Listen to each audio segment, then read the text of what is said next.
안녕하세요. 김지훈 선생님입니다. 자, 우리는 이제부터 수리논술이 어떻게 진행될지 우리 연간 커리큘럼 한번 확인해 보도록 할 거예요.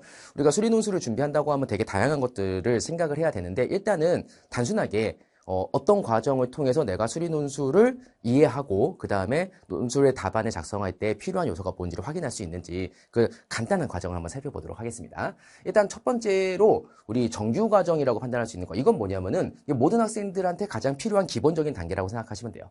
첫 번째 수리논술 빌드업은 우리가 1, 2월에 제공을 해줄 건데 수리논술 빌드업에서 우리가 하고 싶은 게 뭐냐 뒤에서 자세하게 얘기하겠지만 기본적으로 수리논술을 처음 접근하는 학생들이 어떻게 수리논술을 받아들이고 그리고 이제 내가 단순하게 문제를 푸는 것과 논술 답안 작성하는 것 이런 것들이 어떤 차이가 있는지를 알아보는 그런 수업이다라고 생각하시면 됩니다. 그리고 그 다음에 3, 4, 5, 6월 연결되는 게 수리논술의 내러티브 기본과정 그 다음에 심화과정으로 이어집니다. 기본과정, 심화과정은 당연히 약간의 난이도 차이가 있다고 생각하면 되겠죠. 문제 수준에 약간 난이도가 있는데 물론 다시 한번 자세하게 얘기할 거예요. 기본과정은 조금 더 일반적인 유형 문제들을 다시 한번 점검하고 그리고 우리에게 익숙한 문제들, 약간 논술에서 특별하게 나오는 문제들이 아니라 우리가 수능 공부를 보통 중심으로 하니까 그런 문제들에서 가장 익숙한 형태를 이제 논술처럼 인식해본다. 이런 것들에 좀 집중되어 있는 거라 생각하면 되고요. 심화과정 같은 경우는 논술에서만 볼 수 있는 좀 특별한 문제들, 그러니까 수능에서는 잘 다루지 않고 내신에서도 거의 다루지 않았던 그런 약간 독특한 형태인데 근데 내가 배운 걸로 풀 수는 있긴 있는데 이런 거 풀어본 적은 없어 라고 하는 그런 약간 심화 단계의 문제들을 다루게 된다. 이렇게 판단하면 됩니다.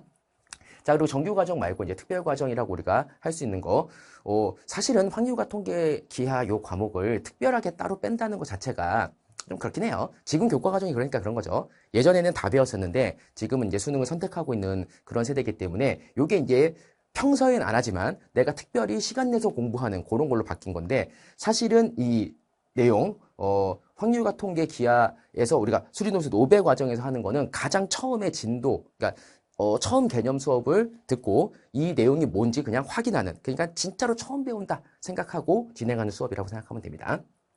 자, 그리고 수련수 답안 작성법. 요거는 사실은 처음 시작하는 학생들 중에서 나는 수련수 빌드업 정도의 문제는 충분히 할 수 있을 것 같아 라고 하면 그 다음 단계로 빨리 넘어가고 싶은 학생들, 그러니까 약간 미적분 단계에서 수리 논술을 빨리 경험하고 싶은 학생들은 요 수업을 선택을 해도 적당하다. 왜냐면 수원수투 난 충분히 다 됐어 라고 하는 학생들한테 제공하는 수업이라고 생각하시면 돼요.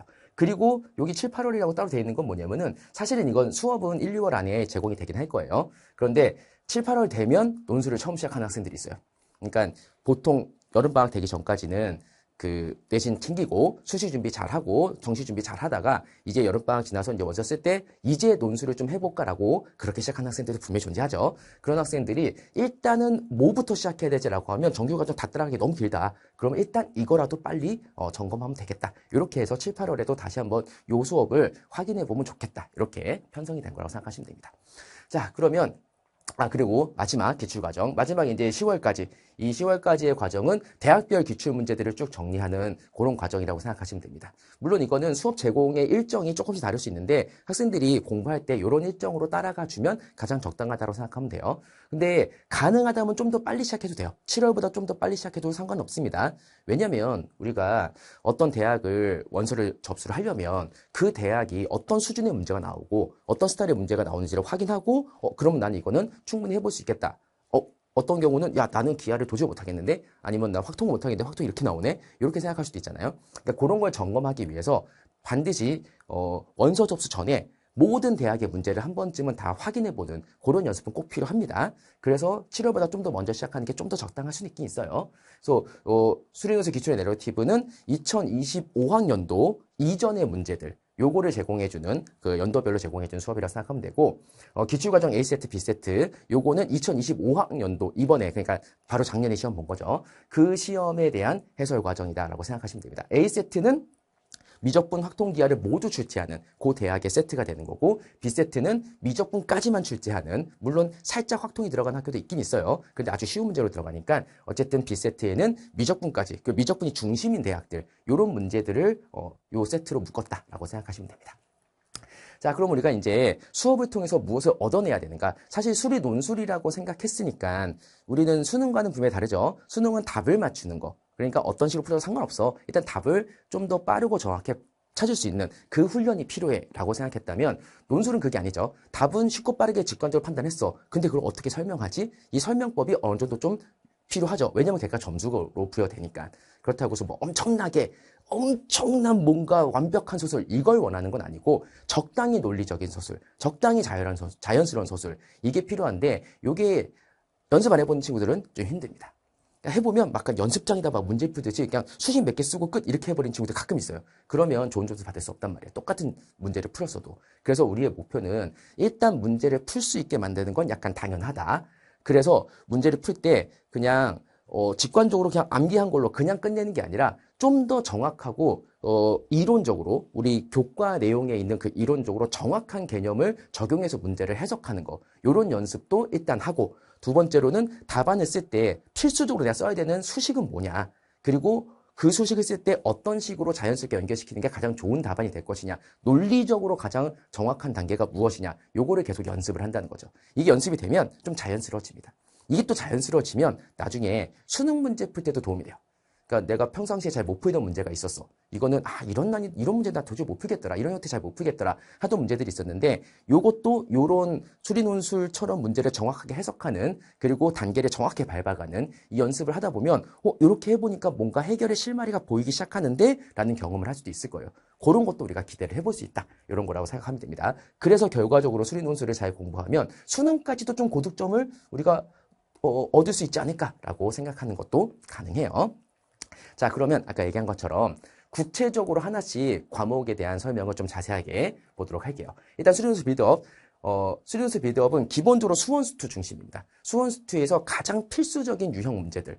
그러니까 내용을 확인하고 다 알고 있는데 이런 문제 수능에서 다 일반적으로 나왔던 문제들이야 라는 거 다 알고 있는 문제들이에요. 그런 문제들을 그냥 단편적으로 우리가 수능 문제 풀 때 풀듯이 하는 게 아니라 요걸 내가 수리논술이라고 생각해서 답안 작성하면 어떻게 해볼 것이냐 요거를 연습할 거예요. 그러니까 우리한테 익숙한 문제들 내가 알고 있는 문제들 그걸 가지고 그렇다면 내가 알고 있는 내용을 설명하고 답안 작성한다는 건 이런 거구나 요거를 천천히 연습하는 단계다라고 생각하시면 됩니다.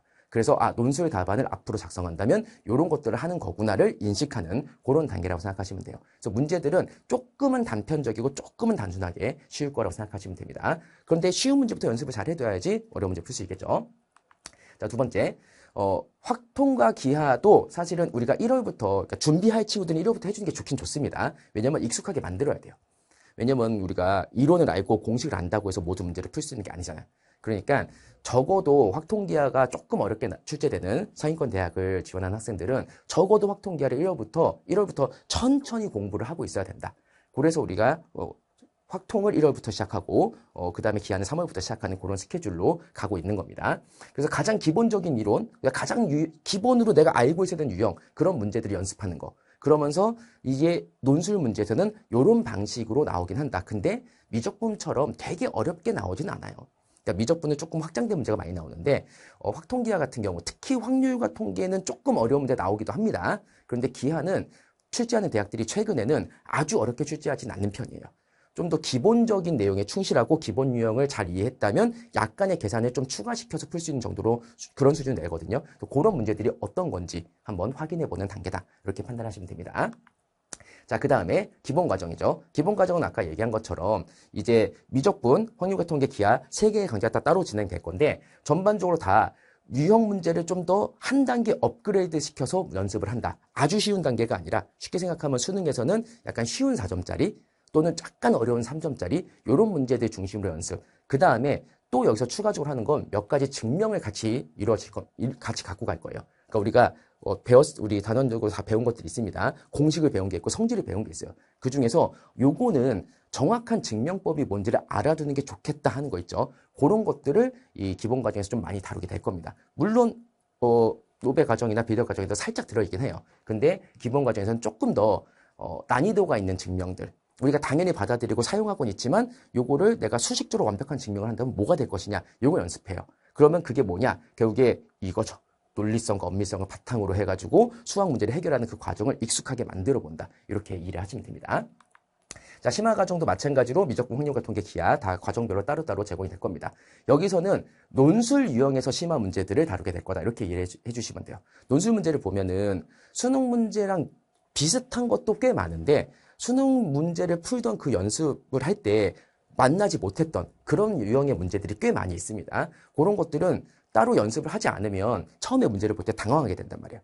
그래서 그런 문제들을 좀 연습을 여기서 진행을 하고 그러면서 이제 전체적으로 수리논술 문제가 내가 어떤 문제가 나오든 일단은 어떤 접근의 방향성을 빨리 찾을 수 있다. 이런 적응력을 키워서 결과적으로 마지막에는 그걸 다 끝냈으면 이제 답안을 완성도 있게 쓰는 방법. 마지막 그 하나의 그 마지막 단계를 완성시키는 방법. 요게 이제 심화 과정에서 이루어질 것이다. 정도로 이해를 해주시면 됩니다.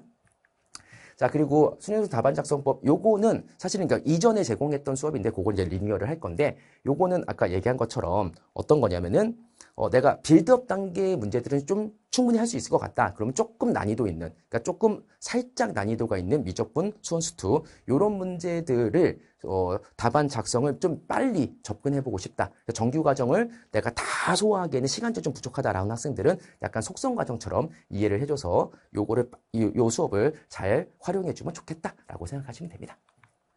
자, 그리고 우리가 마지막 단계가 기출과정이죠. 아까 얘기한 것처럼 다양한 대학들의 기출 문제들을 최대한 많이 제공을 해줄 건데 사실은 되게 오래전, 그러니까 5, 6년 전 이전의 수리논술 문제들은 모두 다 우리가 살펴볼 필요까지는 없어요. 왜냐면은 출제 유형이 좀 많이 바뀌고 있는 중이고 대학에 따라서는 출제 유형이 완전히 바뀐 학교도 있긴 하죠.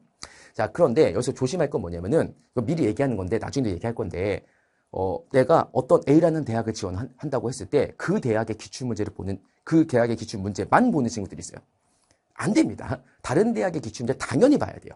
왜냐하면 나중에 보면 알겠지만 그 전체 대학의 기출 문제를 쫙 훑어보면은 똑같은 문제가 있는데 비슷한 문제가 있는데 여기서 뭐 약간 함수의 설정만 다르네, 숫자만 다르네 이런 문제들이 겹쳐 있는 것들을 꽤 많이 발견하게 될 겁니다. 그러니까 대학마다 문제가 완전히 다른 것도 아니고 그렇다고 완전히 똑같은 것도 아닌데 어쨌든 출제 방향성이 비슷한 대학들은 문제 유형도 되게 비슷한 경우가 많아요. 그러면 다양한 문제를 연습하기 위해서 물론 당연히 다른 대학의 문제도 당연히 연습해야 됩니다. 그래서 내가 지원하지 않을 대학이지만 당연히 연습 문제처럼 이 문제를 활용해서 답안 작성 연습도 하고 문제 해석력도 늘리고 이런 것들을 해야 돼요. 그래서 제공해준 대학들 중에서 내가 지원한 대학과 유사한 대학들 꼭 필수적으로 연결할 수 있는 대학들 이런 목록들은 나중에 다시 알려줄 테니까 그걸 활용해서 좀 효율적으로 활용해주면 되고 그 다음에 나중에 기출과정에서 A세트, B세트는 웬만하면 그냥 전체적으로 봐주는 게 훨씬 더 좋을 것이다. 이렇게 생각을 해주시면 됩니다. 물론 이런 구체적인 내용은 나중에 수업을 진행하면서 다시 한번 확인해 보면 좋을 거예요. 자, 그래서 전체적으로 우리가 2026학년도에 어떤 식으로 인간 커리큘럼이 진행될지 한번 전체적인 상황을 알려줬죠. 첫 번째, 정규 과정은 일단 수리논술에 대해서 경험이 없거나 내가 수리논술을 이제 시작을 해야겠다. 근데 시간이 충분히 있고 나는 시간을 꽤 길게 투자할 수 있겠다라고 하면 지금부터 정규 과정을 천천히 따라가주면 충분히 적응하는 데 어려움이 없을 거고 좀 나중에 시작하는 친구들 그런 친구들은 압축적인 과정들 몇 가지 발췌해서 들어도 되고 아니면 수리논술 답안 작성법 같은 그런 어떤 특별한 수업들 요걸 위주로 진행을 해주시면 된다. 이렇게 판단하시면 됩니다. 자, 구체적인 내용들은 이제 수업을 통해서 하나씩 다시 제도를 알려줄 테니까 이제 우리 수업 중에 어떤 문제가 발생하는지 그 다음에 나는 어디까지 할 수 있고 그 다음에 내가 어디까지 빠르게 연결할 수 있는지는 수업을 통해 다시 한번 확인해 보도록 합시다.